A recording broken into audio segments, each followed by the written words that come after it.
அதிகாலை பனித்துளிகள் மின்னும் பசுமை நிலத்தில் ஒரு தாய் பசு தனது புதிதாய் பிறந்த கன்றை மெதுவாக தட்டி எழுப்புகிறது. நடுங்கும் கால்களுடன் கன்று முதல் முறையாக எழ முயல்கிறது. அது தடுமாறி விழும்போது தாய் அதன் தலையை நக்கி நான் இருக்கிறேன் என்ற நிம்மதியை கொடுக்கிறது. மீண்டும் முயற்சி செய்ய இந்த முறை கன்று நிற்கிறது. தாயின் கண்களில் பெருமை ஒளிர்கிறது. இருவரும் பசுமை புல்வெளியில் மெதுவாக நடக்கின்றனர். உலகம் பெரியது, ஆனால் தாயின் நிழலில் அது பாதுகாப்பானது. ஒரு வண்ணத்து பூச்சியை பார்த்த கன்று மகிழ்ச்சியுடன் ஓடுகிறது.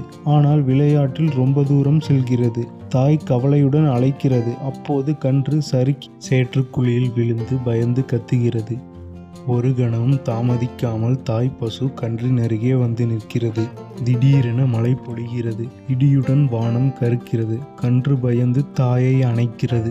தாய் தன் உடலை கவசமாக வைத்து மழை துளிகள் தன்னை தாக்கட்டும், கன்றை தொடக்கூடாது என்று காக்கிறது. சில நொடிகள் மழை நின்று வானவில் தோன்றுகிறது. கன்று வியப்புடன் மேலே பார்க்கிறது. பயம் நம்பிக்கையாய் மாறுகிறது. தாய் பசு தன் தலையால் கன்றை தள்ளி மெதுவாக மேலே தூக்கிறது. மாலை சூரியன் பொன்னிறமாக மறையும் போது கன்று தன்னம்பிக்கையுடன் தாயின் பக்கத்தில் நடக்கிறது. இப்போது அது கொஞ்சம் வலிமையானது. இரவு விழுகிறது. நட்சத்திரங்கள் மின்னுகின்றன.